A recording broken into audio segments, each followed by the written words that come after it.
5, 4, 3.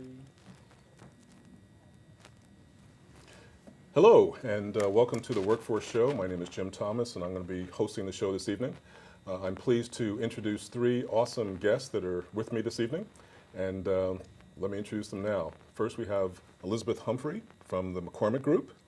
We have Lewis Montgomery from Korn Ferry, and we have Karen Seymour from Challenger, Gray and Christmas. I think I got that right. Yes, you do. This evening's going to be pretty fast-paced. We're going to talk about a subject that's near and dear to their hearts, and let me just explain. Both Elizabeth and Lewis are executive search consultants with two very notable companies, and Karen is working with an organization that supports outplacement of individuals who are in transition at a pretty senior level for the most part. So we're going to talk about some of the challenges, some of the distinctive qualities that and characteristics that these individuals are bringing forward that they are challenged to deal with.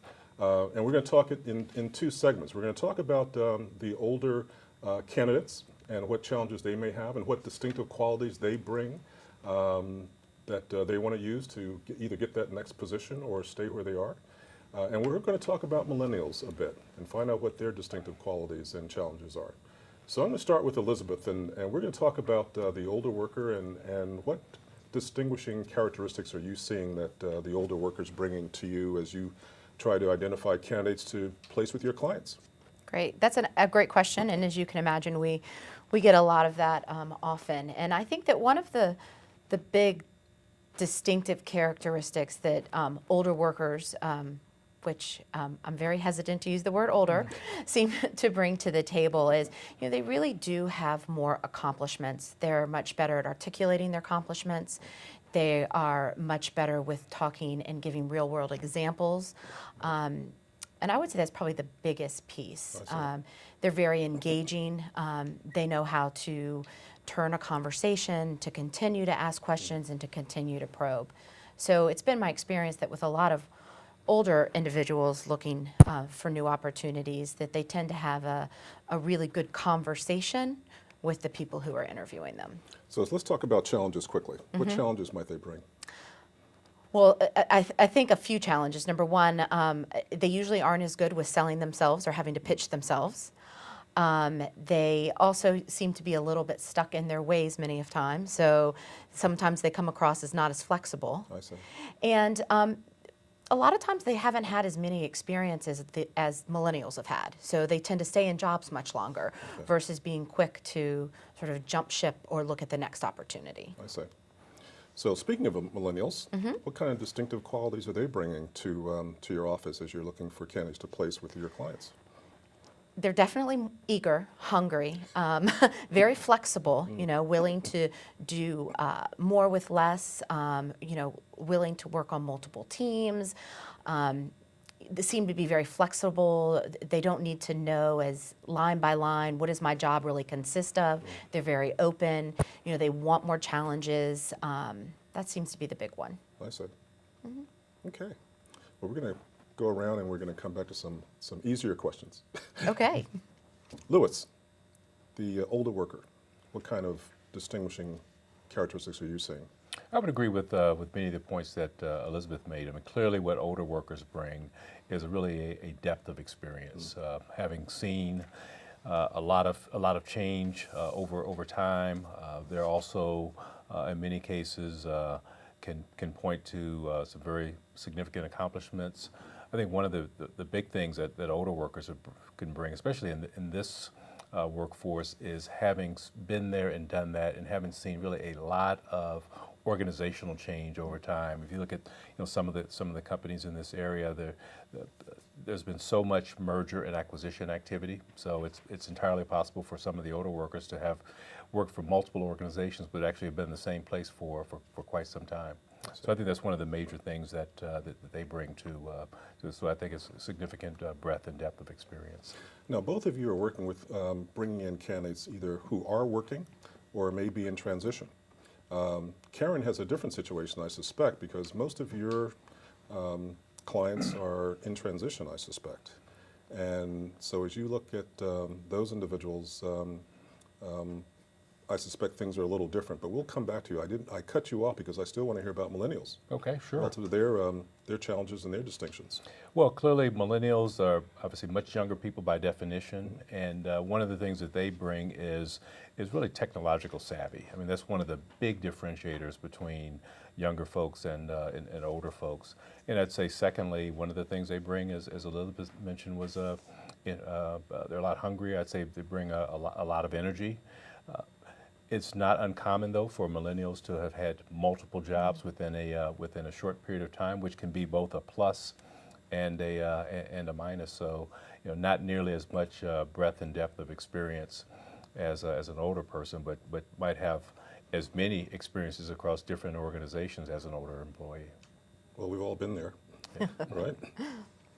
Karen, now you're dealing with individuals in transition, as I said earlier. The older worker, the distinctive qualities that you're seeing that they bring that could be potential selling points as they look for that next opportunity.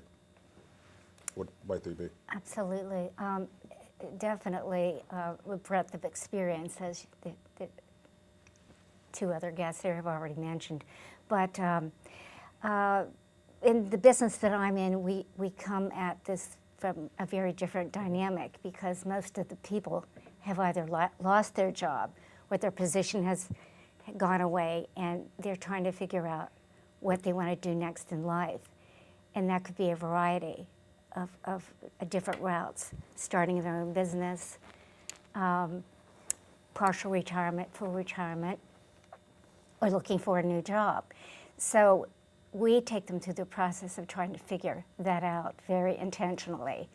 And it could go any direction, but in terms of obstacles, I think a big obstacle is trying to formulate and articulate the accomplishments that they have amassed over the years. So we spend a lot of time with them on that to help them present themselves for whatever it is they decide, whichever direction they go. So when you look at the millennials, which are a younger group of folks coming into the workplace, and some have been put in transition, what kind of distinctive qualities are you seeing with them? Challenges? What are you seeing with the younger workforce, potential workforce, individuals who are in transition now? It's a good question. I'm thinking of one case in particular, and the culture of the organization. It's an older demographic, and they've been hiring a lot of millennials. They're up to 40%, Wow. and they're going through massive change. But what I see, this particular customer asks us to work with people who may be too hungry or maybe have outgrown the job. And I've seen this in a couple cases with millennials where they need to move on. They don't want to move on necessarily, but it's important for their growth that they do. So that's just one example. Good workers, very bright, very independent, but maybe need to move on to something different to continue to grow their career. I see. Well, it's interesting, between millennials and older workers, and I wanted to talk about these two groups because they're at potentially both ends of the spectrum. You have the younger workers coming into the workplace and wanting to feel their oats and control their destiny going forward, make their mark in the world. You have the baby boomers or older workers who are saying, well, maybe things are winding down, maybe it's time to move on, maybe are not as tech savvy, as we talked about earlier, and wondering whether or not it's time to make a transition to something else in life, be an entrepreneur, go fishing, whatever it might be. What I've found, because I'm sort of dealing with both sides, I'm dealing with individuals who are in transition and individuals who are working, trying to determine what they want to accomplish next and where. There's sort of a clash of cultures. And I would say that the older workers, there are some, more than some, who want to be tech savvy or are working with that.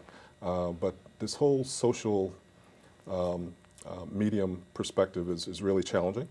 And I was talking to my son the other day, and I told him I'm going to my Facebook page, and he says, yeah, that's for you old folks. That's good. Go do that, Dad. I'm not on that anymore. And I'm saying, okay. And I thought I was cool. I thought I was doing something else pretty interesting, being on Facebook. But I think that there's all kinds of challenges but also distinctive qualities out there in potential candidates that you're looking at. And I think that there's always something latent sometimes within individuals they haven't really tapped into. And sometimes being in transition allows them that time to really discover themselves again versus being on that 9 to 5 where they've really been focused on a job and then sometimes a job versus a career. And I think that the more individuals get back to understanding what their purpose is, then they turn those jobs into careers and they move forward. Some BLS statistics that I want to run by you and get your opinion on. So this is sort of the surprise that you really haven't studied for. I did some work yesterday on BLS, and I noticed that as far as job openings nationally, 5.5 million jobs open. Separations, this is just in January, 5.5 million separations. 4.1% unemployment rate, 200,000 payroll employment increased by that number in January. When you look at the number, though, that really caught my attention, there are over 5 million part-time workers. These are individuals probably who would like to have full-time positions, but have transitioned to something part-time so they can pay their bills and do whatever they can to sustain their lives until that full-time opportunity opens up. And I guess the question to you, either part-time or relative to individuals who are part-time workers looking to get into a full-time position, Karen, or Louis and Elizabeth, those individuals who want to tap into something more full-time, who are technically looking for that next opportunity. Are you seeing these individuals coming across your desks, resumes, referrals? Are they coming to you? So Are you seeing them? I don't see very many part-time workers. I mean, I see a lot of what I would say consultants who, Okay. In order to sort of keep their skills up or to stay engaged, will take on consulting projects until they find their next opportunity.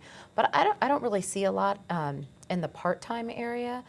But certainly I too have read a lot of the statistics, and just by reading and talking to clients, and a lot of times it makes more sense. And we see a lot of job sharing out there too, and for different reasons. Sometimes it saves on healthcare costs, which are now through the roof. Yes. They don't have enough space in their building, and trying to cut back on that aspect, and so being able to work from home. So we see all sorts of things, but generally I don't see that many on the part-time, and I don't know if that's a regional thing, because I think you said that was a national Yes, number. a national number. Yeah, but I would say we do see a lot on the consulting side, especially sort of at that executive level, that I see. director and above level. Right. Is that similar to what you're saying? Yeah, Louis? I would agree that for the types of roles that we recruit for, because we're recruiting for, in many cases, the senior-most people within an organization, you don't see people in part-time roles, but you will see people who are in transition, to Elizabeth's point, consulting for a period of time. Gotcha. And there are some individuals who at a certain point in their career where they decide to perhaps get off the corporate track and will become more full-time consultants. And occasionally some of those people will come back in, but there's sort of two types of consultants. There are the people that are doing that sort of in transition until they get to their next gig, or people who've decided to make that a career. And I think the part-time thing, I would guess, if you probably dug a little deeper in some of those numbers, it's probably limited to certain kinds of occupations. Sure. Clearly, Sure. retail and Right. and sales type positions, but there may be more part-time positions in maybe some of the other technical fields that, again, we just don't do that kind of work I see. at this point. Karen, are you seeing individuals who are in part-time situations looking for something full-time that might come through Challenger Gray and Christmas? Right. Actually, I was thinking this through, and we too tend to work with the more senior level people. Sure. And those people who are in transition are typically looking either to start their own business or get on boards of directors, or another full-time position. So not so much on the temporary side. So, obviously, all three of you deal with a number of different individuals from different backgrounds, different fields. They come with different levels of experience and skills.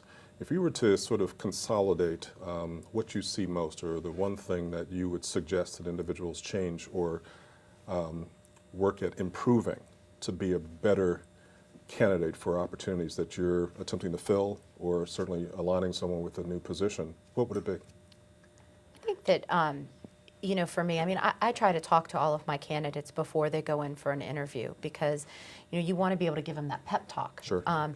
Because they need to be able to sell themselves. I mean, that's the number one thing. I mean, people don't hire people necessarily because of what's on their resume. They hire them because they like them. They felt there was a connection. So you really want to make sure, again, regardless of whether you're a millennial, you're an older worker, that you're making a connection, that you're trying to have that conversation.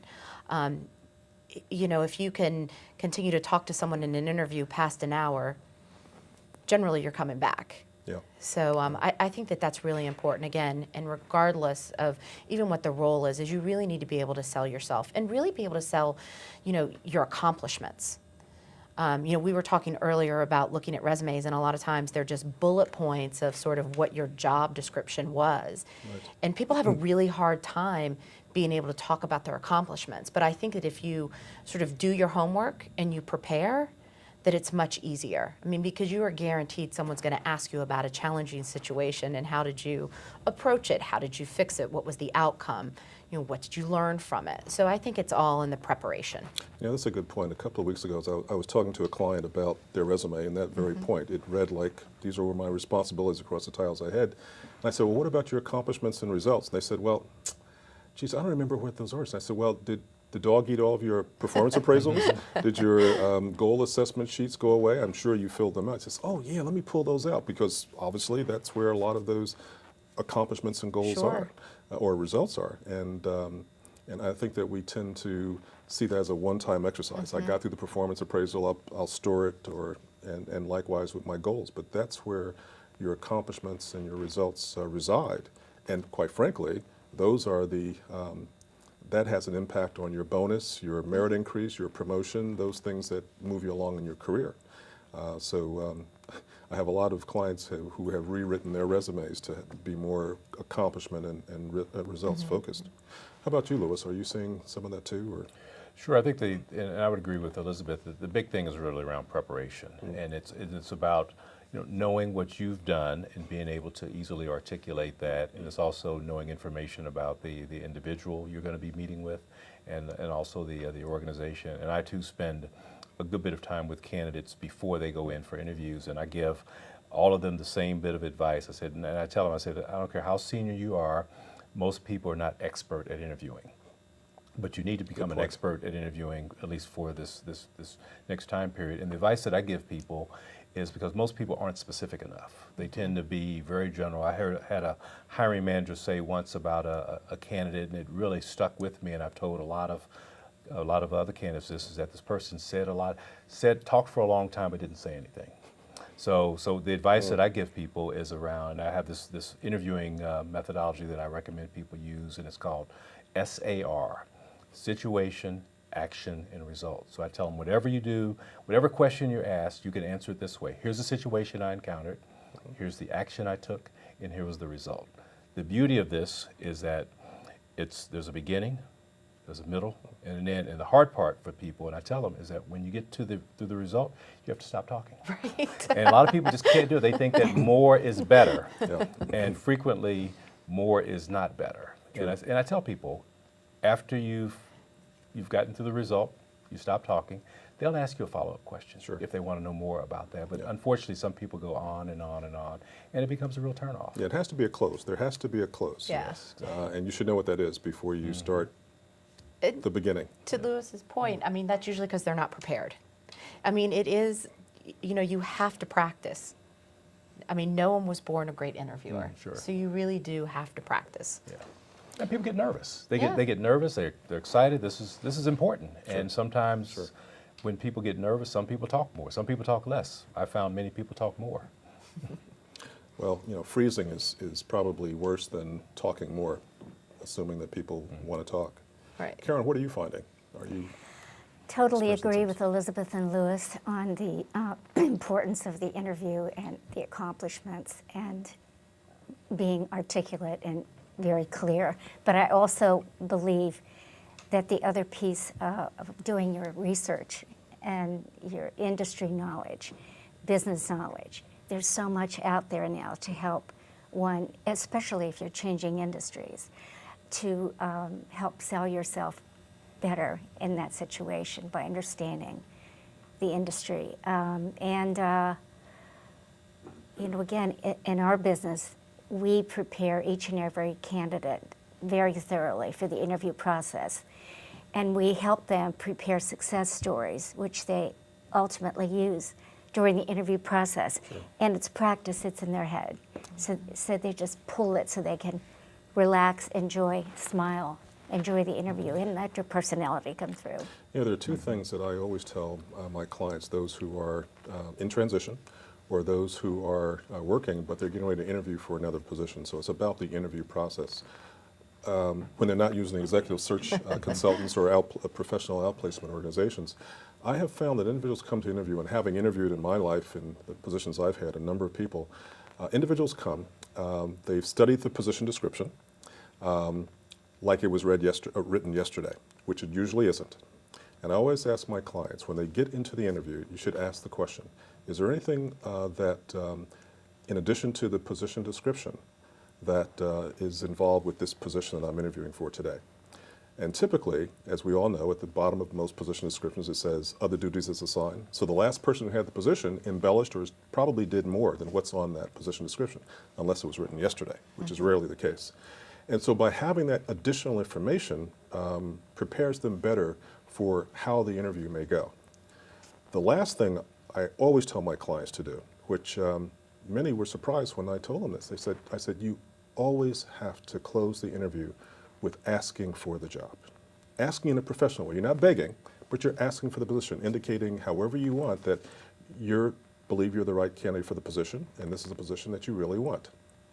Versus not saying it at all, running home and doing a follow-up email and expecting that that's going to be the way that you're going to get the job. Because I know most hiring managers make a decision, usually, about the candidate that's in front of them before that person leaves the office. They know whether they want to have that person go further in the interview process. And without doing that, without having the individual know that you want the position, they may perceive that you have other opportunities. They may perceive that you're not interested in the job. So that's two important pieces of information and advice I give clients that I've worked with. And it does pay off in many respects, because I had a client who had 11 interviews in 14 months and did not have a job. But they were told in many of those interviews that, hey, boy, you are the right candidate, we really want you to go forward, and they never heard from the organization again, because they never closed the interview properly, and they didn't send a follow-up email, which left the company and the hiring manager to assume that this person was really too good. They've moved on, they have other opportunities that are better. Now, I suspect that from an executive search perspective, you handle all of that before the person meets with your client. You know whether or not there's going to be a good match, and they know what they have to do. But in many cases, an individual sort of makes stuff up as they get into the interview. To your point, we're not ready. So I think it's something to individuals listening to this show should think about, because they've heard a lot of good advice. I think that the distinctive qualities and the challenges that you've raised, hopefully individuals will take to mind and do a self-assessment. Say, am I ready? Am I ready to go forward in the interview process? Am I ready for the interview? Do I know what I want to do? As simple as that might sound, sometimes individuals really don't know, which causes them to accept interviews and get into the interview and ramble, because they really don't know what they want to do next. And they may be very happy where they are, but they may perceive that, hey, if I can make another $20,000 a year, that's a good thing. And it may not necessarily be a good thing.